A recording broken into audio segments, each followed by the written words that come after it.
Pernah nggak sih kamu ngerasa hidupmu seperti jalan di tempat? Sudah bertahun-tahun kerja keras, bangun pagi, pulang malam, gaji selalu habis sebelum akhir bulan, dan tabungan masih segitu-segitu aja. Lalu kita lihat orang lain yang kelihatannya hidupnya jauh lebih santai, tapi bisa beli rumah, liburan ke luar negeri, bahkan buka usaha. Rasanya kayak, kok hidup gue gini-gini aja sih?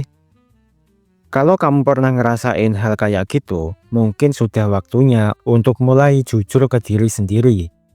Mungkin masalahnya bukan di nasib, bukan juga karena kurang beruntung. Bisa jadi masalahnya ada pada kebiasaan dan hobi kita sendiri. Hal-hal yang kelihatannya sepele, tapi pelan-pelan menarik kita mundur, jauh dari kemajuan dan jauh dari kebebasan finansial.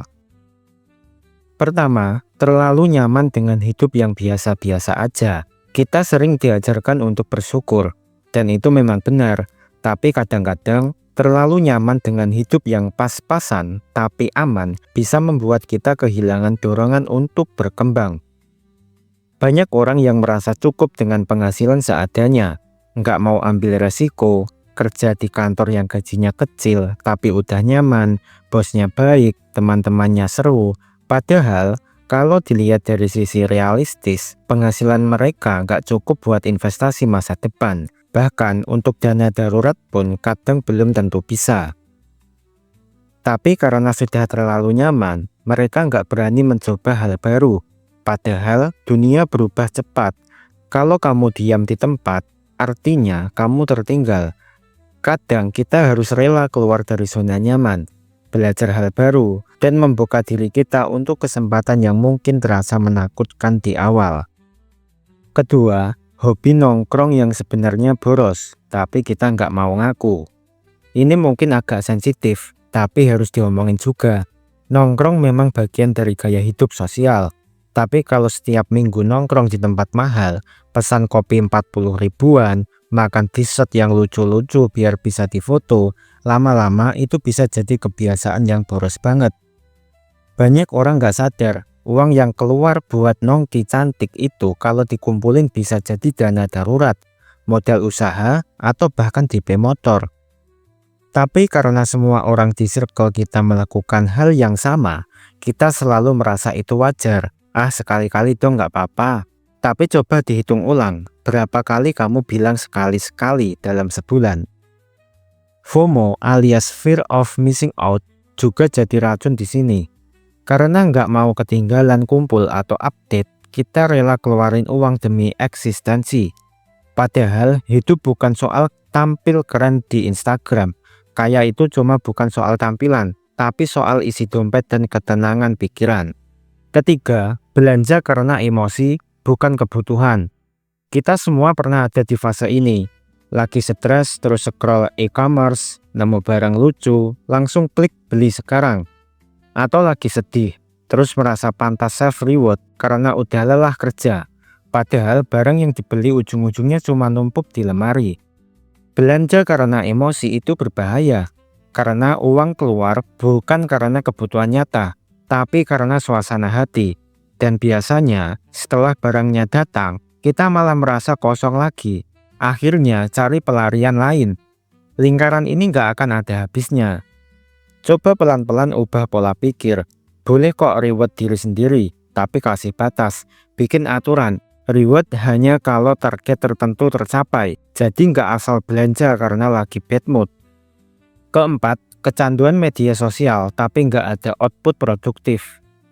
Media sosial itu ibarat pedang bermata dua. Bisa sangat bermanfaat, tapi juga bisa sangat merugikan kalau kita nggak bisa kontrol. Sekarang ini, banyak orang bangun tidur langsung buka HP, scrolling TikTok, lihat konten lucu, video orang kaya, orang sukses, motivasi, tapi cuma dilihat nggak dipraktikkan. Niatnya scroll 5 menit, tahu-tahu udah sejam, dan itu dilakukan berkali-kali dalam sehari. Coba bayangin berapa jam waktu yang hilang dalam seminggu, waktu yang harusnya bisa dipakai buat belajar skill baru, bikin konten, baca buku, atau ngerjain proyek sampingan, tapi malah habis buat melihat kehidupan orang lain. Parahnya lagi, terlalu sering melihat kesuksesan instan di media sosial, bikin kita kehilangan kesabaran. Kita jadi ingin cepat kaya, cepat viral, cepat berhasil. Padahal semua butuh proses dan kerja keras. Orang yang benar-benar sukses biasanya nggak banyak gaya di sosmed, tapi sibuk kerja di balik layar. Kelima, gagal mengatur uang, tapi nggak mau belajar finansial. Banyak orang merasa cukup kalau bisa bayar tagihan, cicilan, dan bisa makan tiap hari. Tapi ketika ditanya, kamu punya tabungan dana darurat? Atau pernahkah kamu investasi? Jawabannya seringkali mengambang. Belum sih, belum ngerti, atau nanti deh kalau gajinya naik. Masalahnya, gaji nggak akan pernah cukup kalau kita nggak bisa atur uang. Banyak orang yang gajinya puluhan juta tetap merasa miskin karena tidak punya perencanaan keuangan. Sebaliknya, ada juga orang yang gajinya pas-pasan tapi bisa beli rumah karena tahu cara memutar uang. Belajar keuangan itu bukan buat orang kaya. Justru harusnya dimulai sejak kamu belum punya apa-apa. Karena disitulah kita membangun fondasi agar nanti ketika rezeki bertambah, kita nggak kalap, nggak bingung, dan tahu bagaimana cara mengelolanya. Keenam, terlalu banyak alasan, terlalu sedikit tindakan. Ini mungkin kebiasaan yang paling umum, tapi juga paling mematikan potensi.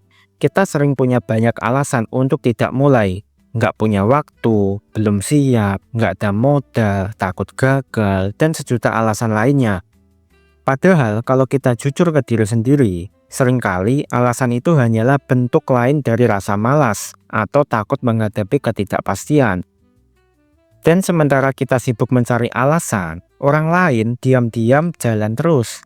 Mereka mungkin juga takut, tapi tetap melangkah. Dan karena itu, mereka bisa sampai ke tempat yang kamu cuma bisa bayangkan. Penutup, kaya itu pilihan yang perlu diperjuangkan. Menjadi kaya bukan sekedar soal punya banyak uang, tapi soal punya kendali atas hidupmu sendiri, punya waktu, punya ketenangan, dan tidak tergantung pada gaji bulanan.